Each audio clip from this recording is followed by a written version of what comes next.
समय था, फिर पक्ष चल रहा था, कई तरह के चीज़ चल रहा था, शुभ समय आ गया। और हमारा ये सोच है, अगर आप थोड़ा सा साथ दे दें तो हम दशहरा के समय में ही अपना माल गोदाम का फाइनल लिस्ट जारी करना।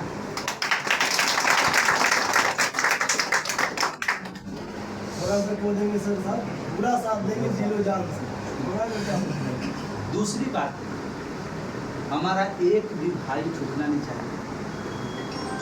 एक भाई अगर छूट गया, उसका आने वाला कई जनरेशन जो है वो प्रभावित हो जाए।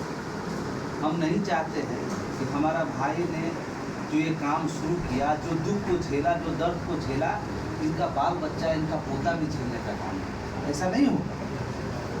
हमारा माल गोदाम का एक एक साथी जिसने अपने पूरा, कई लोगों के पिताजी ने भी काम किया, उनके जगह पर बेटा काम कर रहा है, कई जनरेशन से चल रहा है, उसमें सुधार होना चाहिए, उसकी तस्वीर बदलनी चाहिए। सरकार ने जांच किया, आज भी रिपोर्ट आप लोग के पास होगा पूरा इनपुट का। आपको यहाँ कितना पैसा मिलता है? 2 रुपये 30 पैसे मिलता है। और सरकार ने तुलना किया है कि FCI के वर्कर के जैसा आपको पैसा मिल रहा है कि नहीं, CWC के वर्कर जैसा पैसा मिल रहा है कि नहीं। आपको पता है FCI अपने मजदूरों का 50 किलो चावल गेहूं को खाली कराने के लिए 14 रुपया का भुगतान कर रहा है। कहाँ 14 रुपया, कहाँ 2 रुपया 30 पैसा, कोई तुलना है? अगर हमारे भाई को हमने 20 रुपया की डिमांड सरकार के समक्ष रखा है, क्योंकि हमारा मजदूर जो माल गोदाम का, वो सिर्फ गेहूँ चावल नहीं करता। आप कोयला की लोडिंग करते हैं, आप आयरन की लोडिंग करते हैं, आप गुजरात जैसा शहर में शरीर को गला देने वाला नमक की लोडिंग करते हैं। दुनिया के तमाम संसाधन को आप अपने कंधे पर लोड करके और देश को लाखों लाख टन माल जो है देश के कोने कोने तक पहुंचाने का काम करते हैं।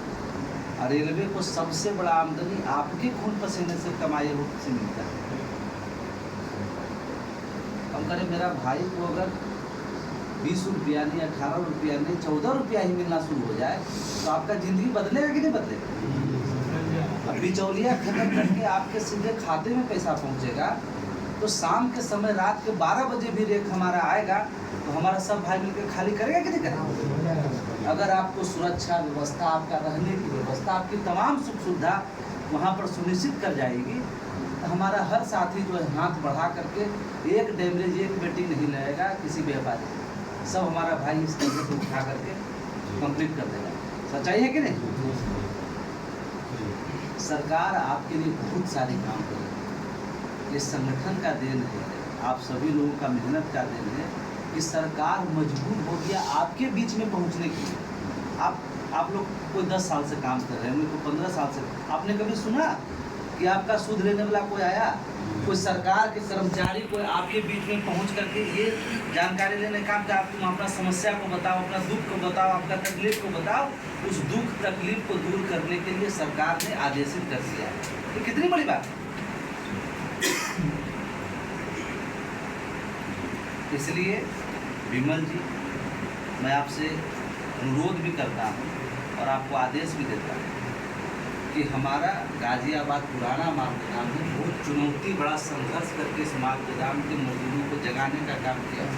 मुझे पता है बहुत सारे लोग आते थे माल गोदाम पर, ठेकेदार उसको कभी केस में फंसा देने का, कभी RPF को बुलाने का, और आप लोगों को फरमा के रखा कि मत जुड़ो यूनियन से, ये वो कई तरह की बात आज भी कर रहा है।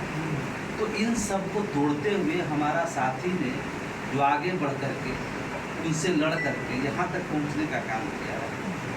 तो आप रात दिन मेहनत करके एक भी हमारा भाई का QR कार्ड, किसी का इनेक्टिव जो भी रिन्यूअल कर करके आप जो है कम से कम दशहरा के समय में आप कंप्लीट करिए कि कम से कम गाजियाबाद माल गोदाम का हम एक माल गोदाम का फाइनल लिस्ट जमा कर सकें।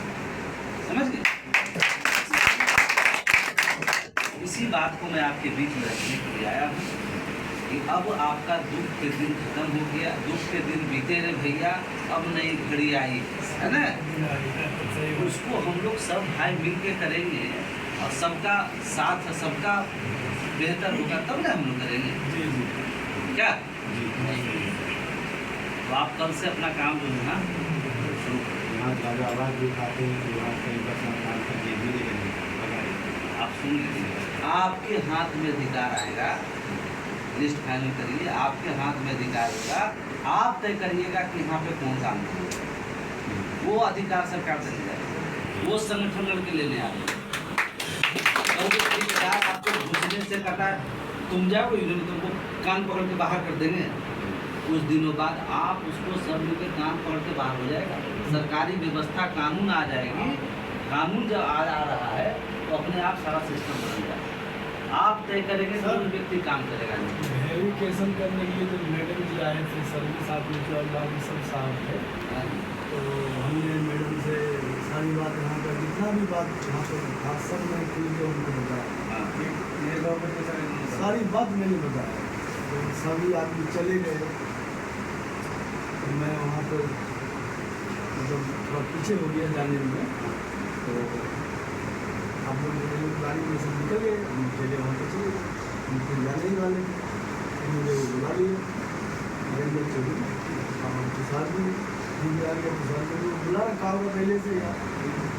इतना गंदा गंदा गाली दिया, मतलब मारा नहीं मुझे, लेकिन बहुत बात आगे सब आदमी को तुरंत ही ऑफिस में जा करके सभी बात संभाल के बताया उसी दिन। उसका हर एक अपमान का बदला चुका। मैडम को भी मैंने फ़ोन करके बता दिया, तो मैडम क्योंकि हमें पूरे नंबर दे के गए थे, मैडम कोई दिक्कत होगा तो उसको कहते थे, अगर तुमको इतना हिम्मत था तो क्यों नहीं अधिकारी के सामने बताया कि हाँ जी मेरे